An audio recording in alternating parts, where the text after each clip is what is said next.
नमस्कार मित्रांनो, मी प्राध्यापक कराड परत एकदा आपल्या सर्वांच्या सोबत आहे आणि आपल्या सर्वांच्या आपल्या कराड लॉ क्लासेसमध्ये मनापासून स्वागत करतो। तर मित्रांनो, कुठल्याही प्रकारच्या ज्यावेळेस आपण परीक्षेची तयारी करत असतो, JMFC असू द्या, APP असू द्या, डिस्ट्रिक्ट जज असू द्या, लॉ ऑफिसर असू द्या, कुठल्याही परीक्षा असू द्या, ठीक आहे, सगळ्याच परीक्षांच्या बाबतीत मी नेहमी एक गोष्ट विद्यार्थ्यांना सांगत असतो की आपल्यामध्ये पेशन्स असणं फार जास्त गरजेचं आहे। जशा जशा जाहिराती पुढे जातात तसे तसे आपले पेशन्स कुठेतरी कमी होत जातात।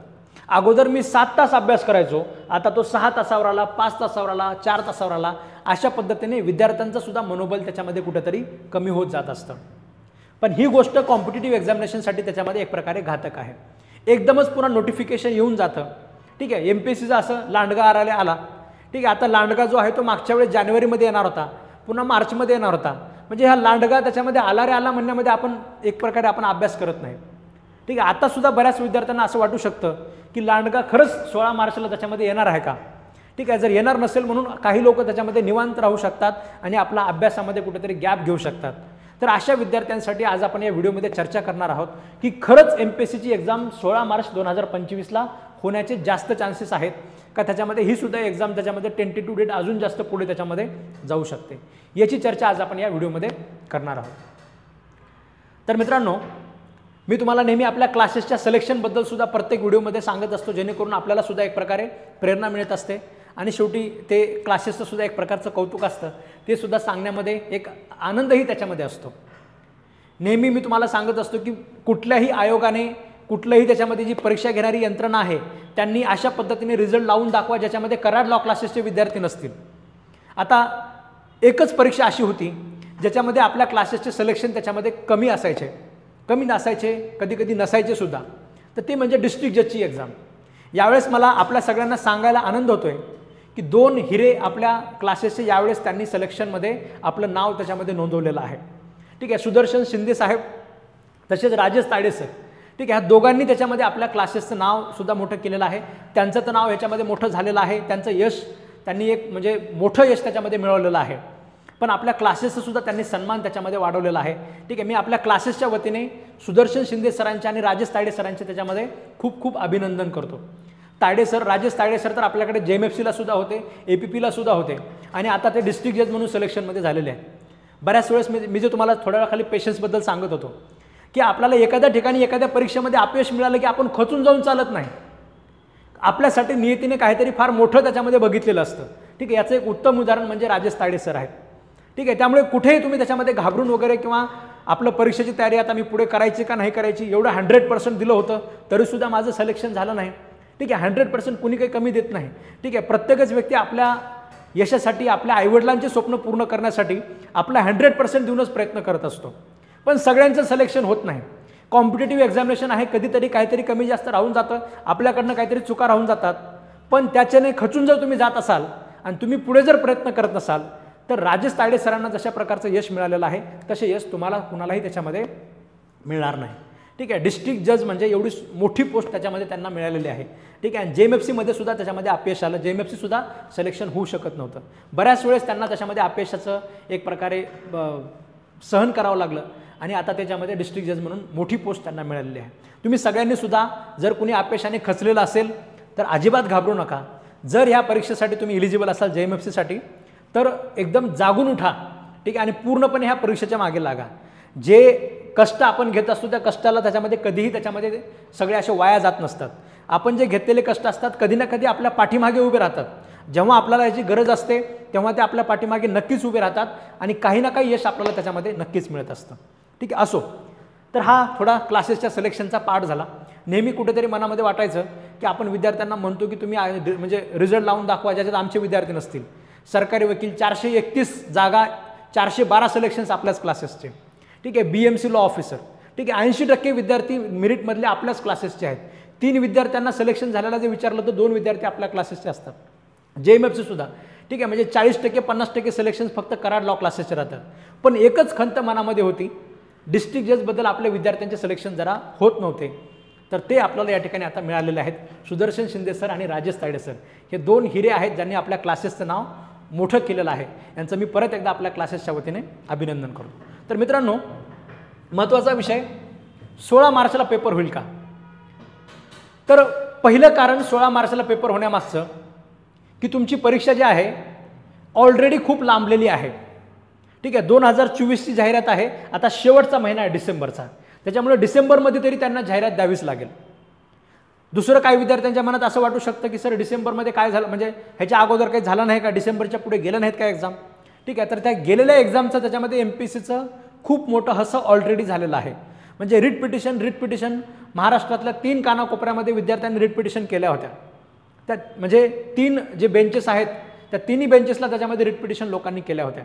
आपण फक्त त्यांना वकील दिले होते.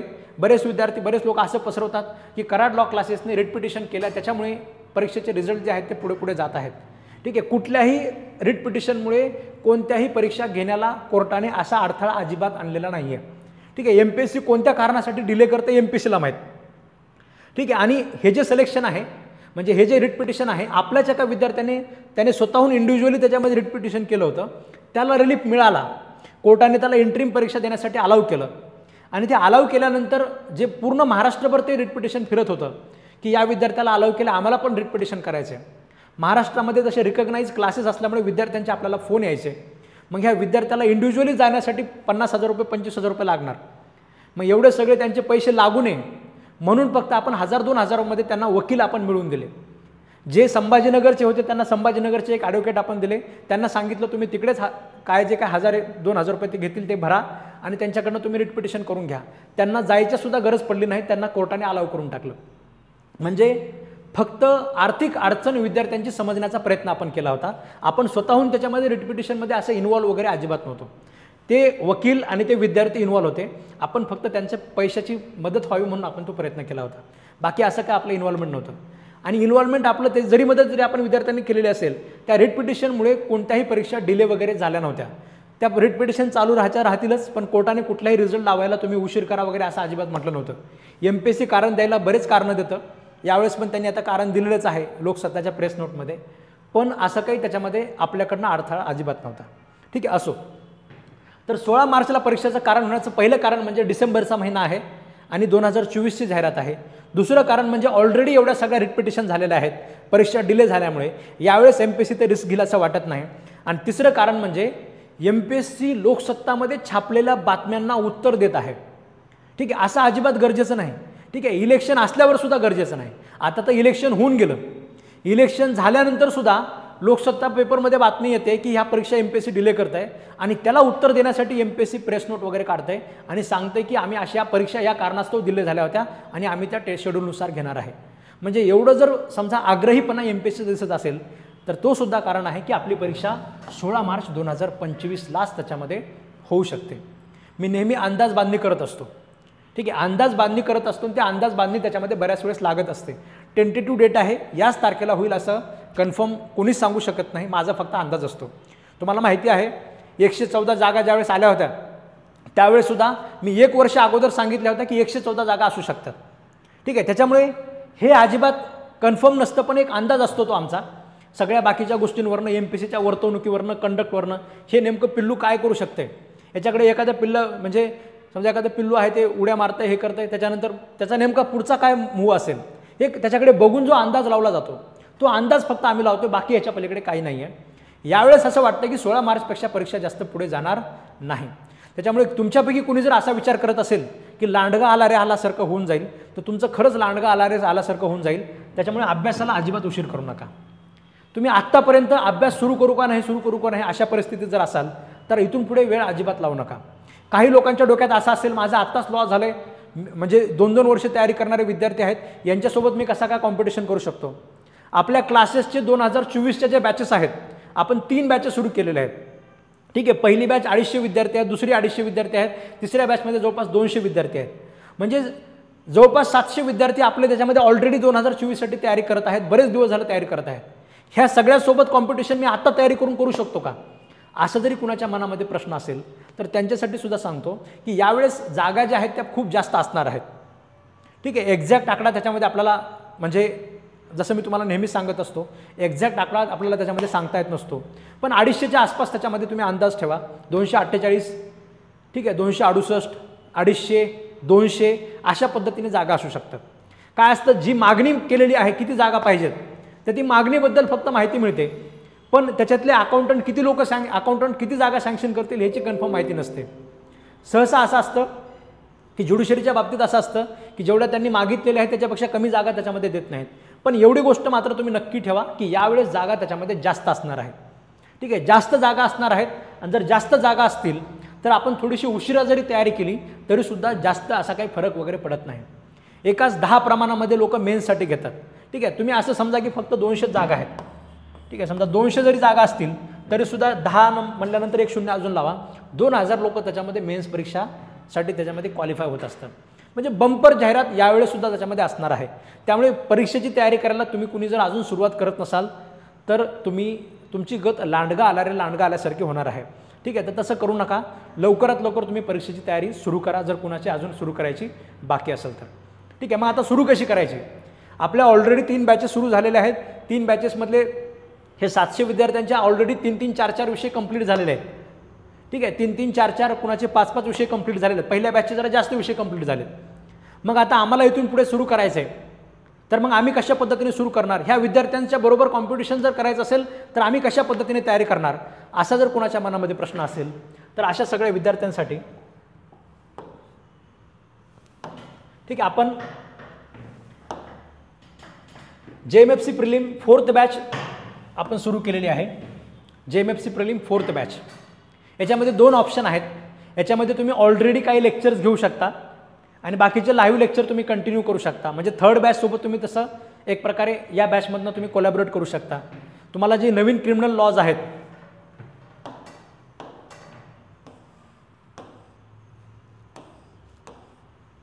ठीक आहे, आता नवीन क्रिमिनल लॉज आहेत याच्यातले 121 लेक्चर आपण ऑलरेडी घेतलेले आहेत. ठीक आहे, याच्यामध्ये अजून त्याच्यामध्ये 20 लेक्चर होणार आहेत. समजा 140-150 लेक्चर जवळपास फक्त आणि फक्त आपण नवीन क्रिमिनल लॉजचे आपण घेतलेले आहेत. म्हणजे आपल्या क्लासेसमध्ये कुठल्याही विषयाच्या बाबतीत आपण एकदम पळापळी वगैरे आपण अजिबात करत नाही. ठीक आहे, ज्या गोष्टीसाठी जेवढा वेळ लागतो त्या विषयाला न्याय देण्यासाठी जेवढं गोष्ट आवश्यक आहे तो प्रत्येक गोष्ट आपण त्याच्यामध्ये करत असतो. समजा आता BNSS आहे, BNSSचे फक्त म्हणजे 28 लेक्चर झालेले आहेत जे अजून पुढचे व्हायचे बाकी आहेत. समजा BNS आपला कंप्लीट झालेला आहे.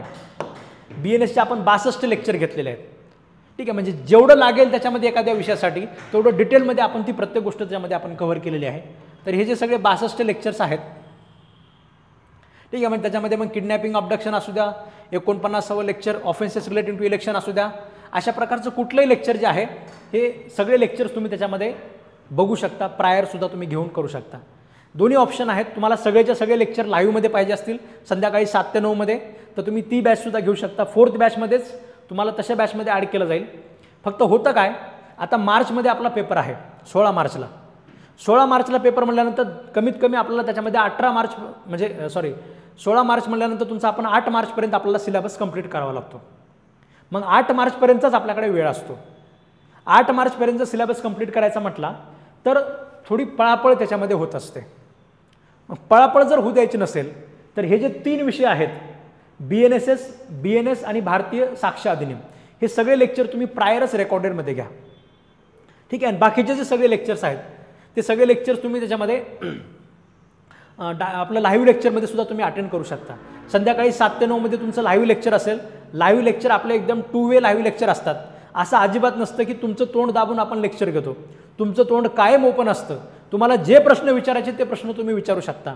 तुम्ही जेवढे जास्त प्रश्न विचारणार तेवढी जास्त क्लिअरिटी बाकी क्लासेसला सुद्धा त्याच्यामध्ये आपल्या बाकी क्लासला सुद्धा होत असते. एखादा विद्यार्थ्याच्या मनामध्ये जो काही प्रश्न निर्माण होऊ शकतो.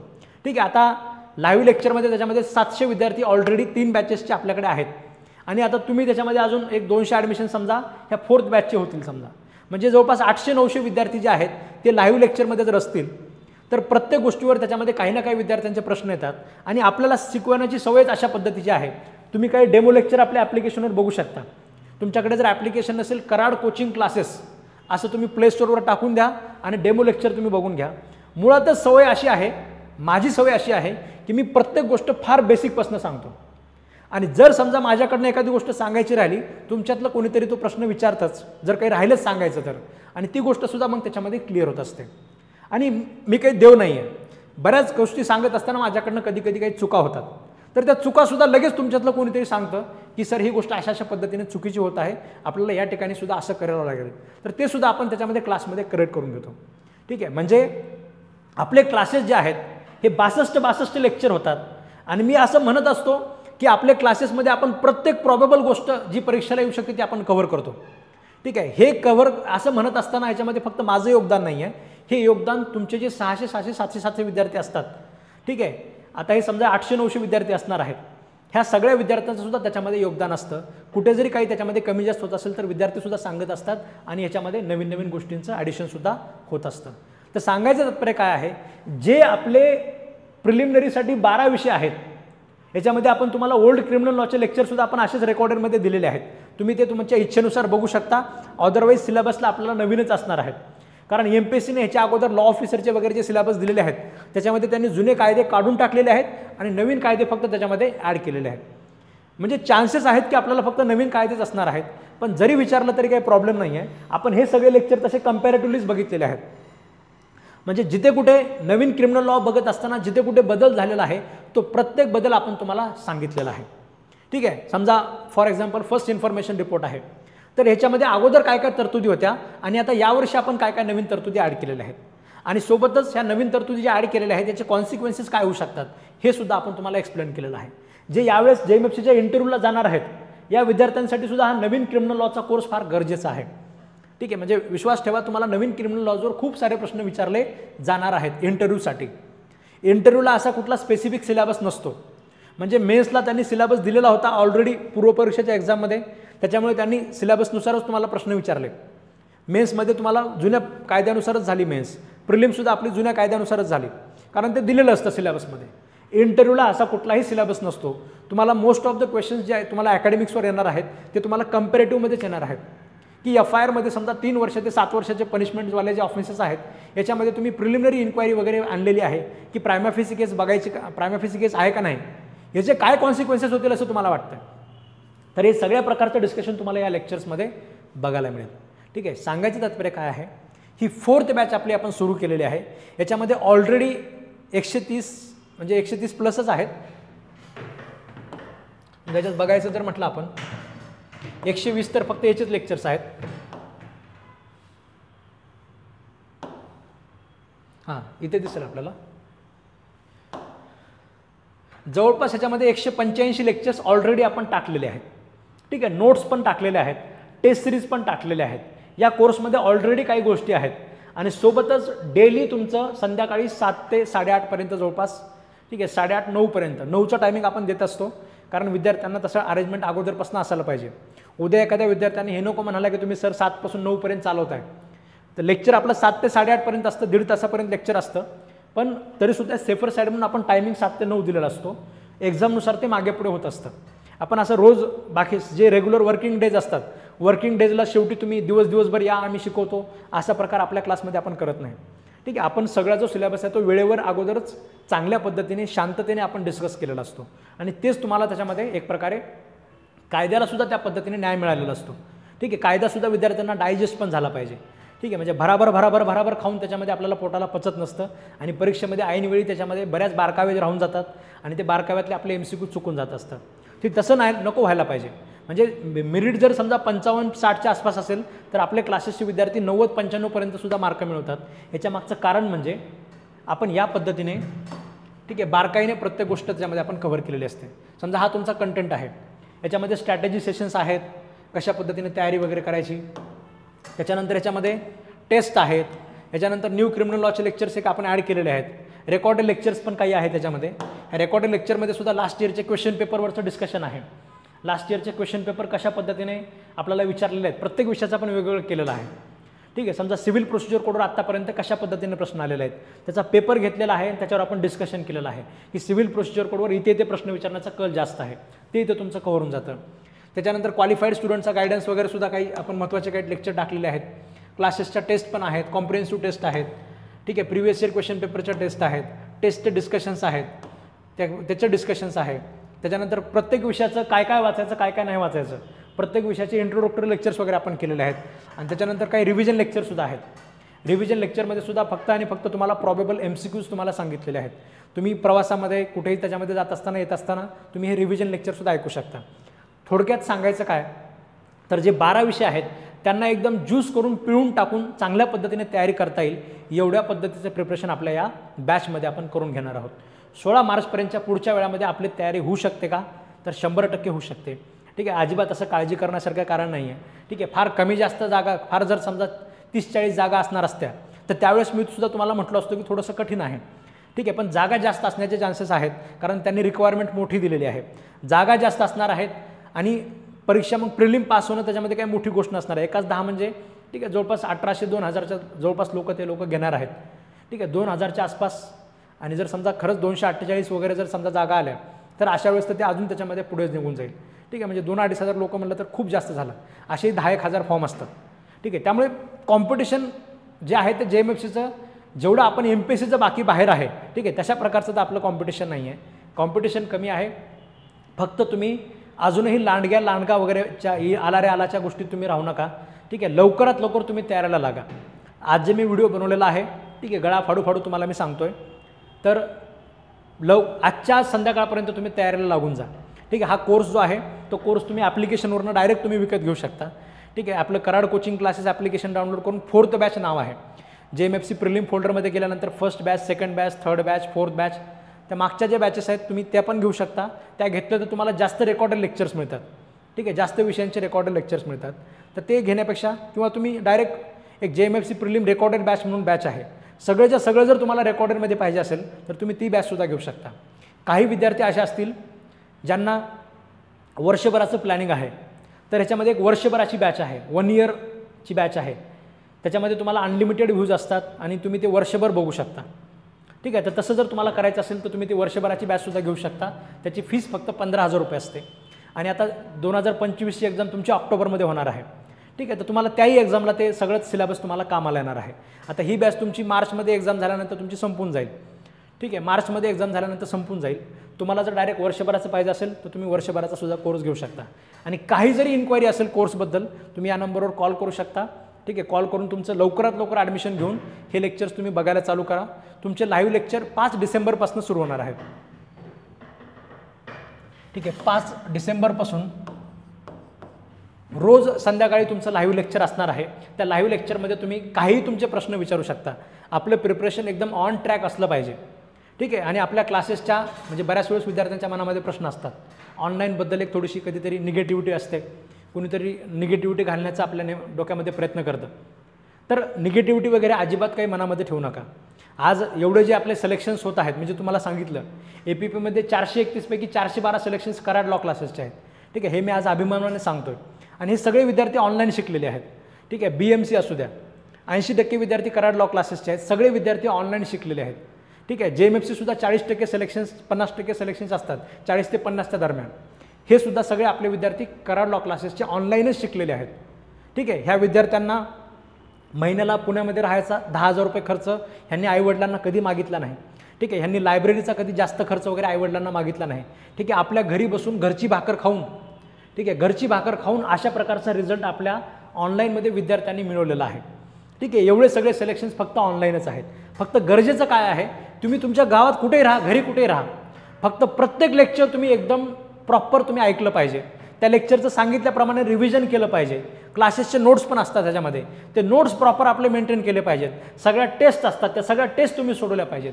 एवढंच करायचे. बाकी तुम्ही इथे येऊन पुण्यामध्ये महिन्याला 15,000 रुपये खर्च केले पाहिजेत असं अजिबात गरजेचं नाही. ठीक आहे, आणि हे जे एक्झाम असतात फार पुढे जात राहतात.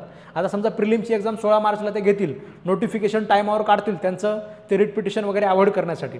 पण मेन्सची परीक्षा जर समजा त्यांची पुढे जात राहिली तर मग अशा वेळेस आपलं 1 वर्ष जर समजा पुण्यामध्ये राहायचं म्हणलं, 2-4 लाख रुपयाचा खर्च व्हायचा म्हणलं, आणि हे सगळं झाल्यानंतर जर समजा आपला रिझल्ट मेन्समध्ये जर समजा कुठेतरी निगेटिव्ह आला, एवढा जो खर्च केलेला असतो हा सगळा खर्च आपल्यावर एक प्रकारचं प्रेशर टाकतो. तर अशा प्रकारच्या कुठल्या प्रेशरमध्ये राहू नका. ठीक आहे, एकदम फ्रीली अभ्यास करा. विनाकारण कुठलाही खर्च तुम्ही इथे येऊन करत बसण्याची गरज नाही. तुम्ही ऑनलाईन पद्धतीने सुद्धा खूप सुंदर पद्धतीने तुम्ही तयारी करू शकता.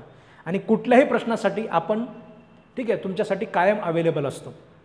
आतापर्यंत आपले क्लासेसचे बाकीचे कामं करण्यासाठी ऑफिसचे लोक आहेत, पण फोन जो असतात विद्यार्थ्यांचे जे फोन येतात हे फोन मी अजूनही त्याच्यामध्ये ऑफिसच्या लोकांकडे ट्रान्सफर केलेले नाही आहेत.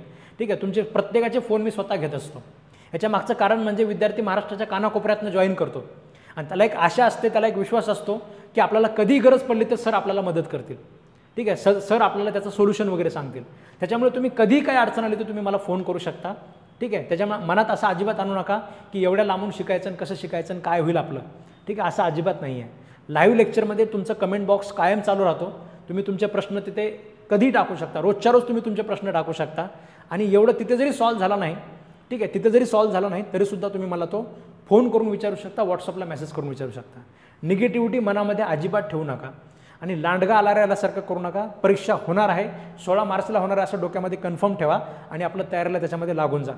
किती जरी अपयशाने खचून गेलेलं असाल तर ते झालं, मागचं झालं तर झालं. राजेश तायडे सर आपले डिस्ट्रिक्ट जज झालेले, डोळ्यासमोर ठेवायचं. मी तुम्हाला सांगितलं JMFC बॅचला सुद्धा होते, APP बॅचला सुद्धा होते. बरीच अपयश त्यांच्या पदरात पडली, पण आता मात्र ते डिस्ट्रिक्ट जज त्याच्यामध्ये झालेले आहेत. ठीक आहे, त्याच्यामुळे घाबरायचं वगैरे अजिबात नाही, खचून वगैरे अजिबात जायचं नाही. जोरदार पद्धतीने तुम्ही तयारीला लागा आणि काही असेल तर तुम्ही मला फोन करून त्याच्यामध्ये तुम्ही विचारू शकता. ठीक आहे, धन्यवाद मित्रांनो.